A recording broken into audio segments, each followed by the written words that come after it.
tingnan nyo kung bayan, hanggang dito po. Ayan pa rin yung mga solar lights, oh. Tinadtad talaga ng solar light ito, mura doon sa unahan hanggang dito.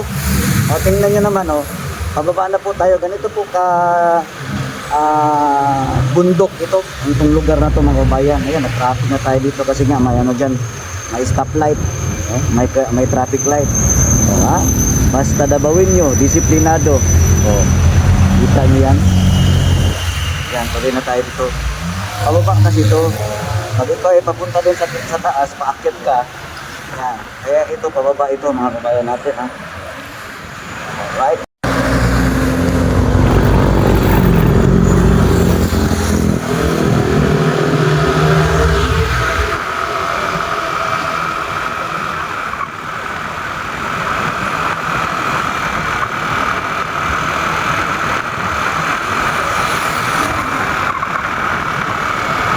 Ito yung tirahan ni Kong Kulong sa kanyang distrito.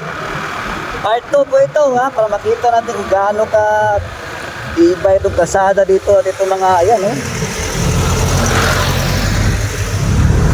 diba? Bypass road po yung dinaan natin, bypass road. Bypass road to yun, ang Davao kasi marami kasing bypass road. Kabilang niya sa mga infrastructure projects. Yung bypass road, flyover, coastal road, public buildings, at mga flyover. Kita nyo, gano'ng kalawat dito. Walang putol yan, angkat ka na, Mr. Amantek at Chihuahua. Ano kalapad yung ano dito, kasada dito. Lamig pa ng lugar, Kaya masarap talaga tumira dito sa tirahan ni Kong Kulong. Malamig kasi. Hindi lang malamig na, malinis pa masyado at saka napakaganda ng paggawa ng kalsada. Talagang hindi tinipid. At napaka-smooth po. Walang lubak-lubak.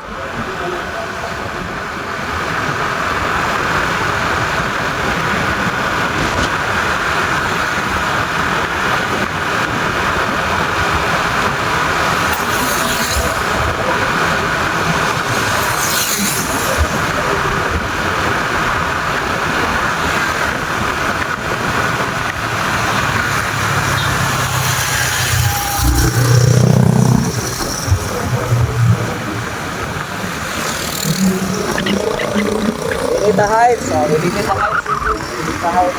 May isang Ilinita na pala dito. Ilinita Heights yun, yung papasok doon.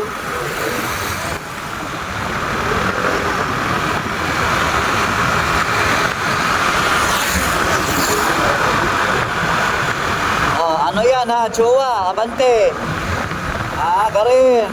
Ito yung tirahan ni Kong Kulong kung gaano kalawak at kalinis yung kalsada. At napaka-relax lang, tahimik. Araw ng Lunes po ngayon.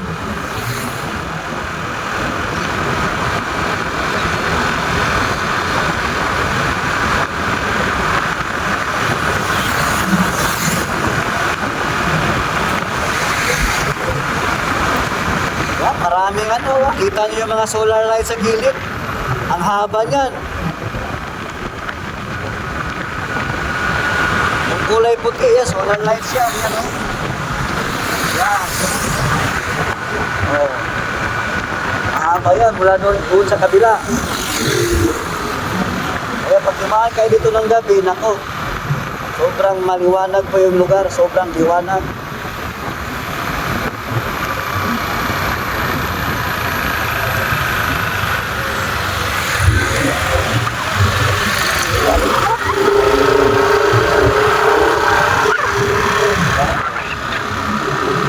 Yan, mayroon kayo dito, yung mga solar lights, kita nyo. Inastusan talaga, hindi talaga tinipid.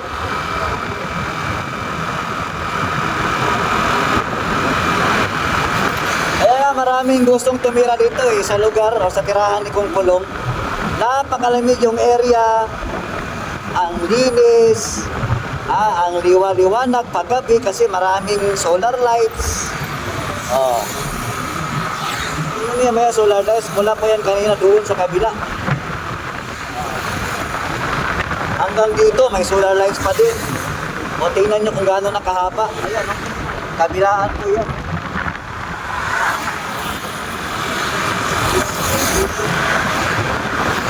Talagang pinagtad po ng solar lights yung kalsada.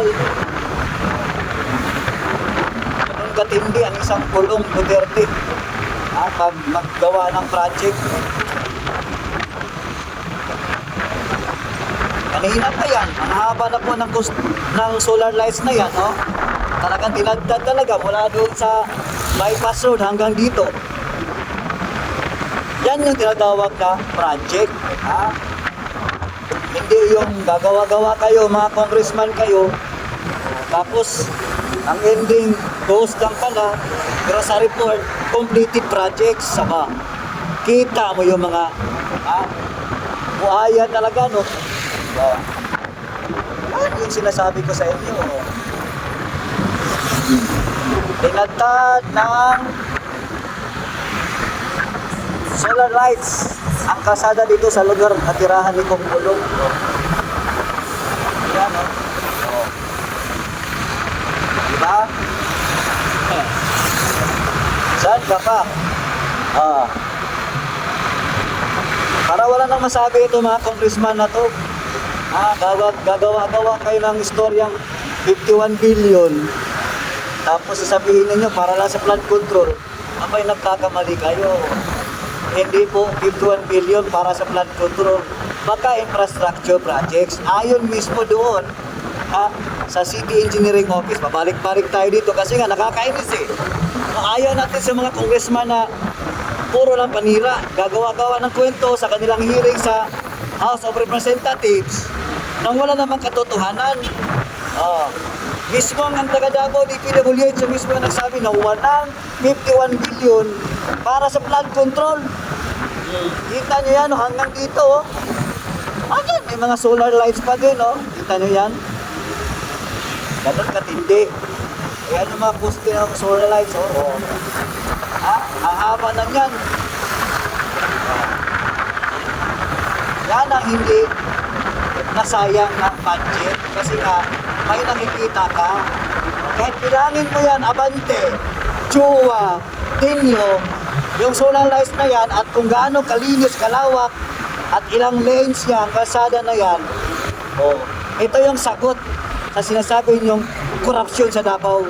Mahiya naman kayo.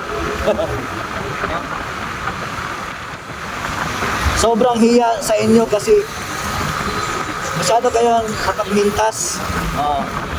Pero yung lugar ninyo, ni isa, wala man lang nag-represent para ipakita yung distrito ninyo kung gaano katindi yung flood control ninyo, yung development ninyo dyan sa kalsada ninyo, pati sa drainage ninyo.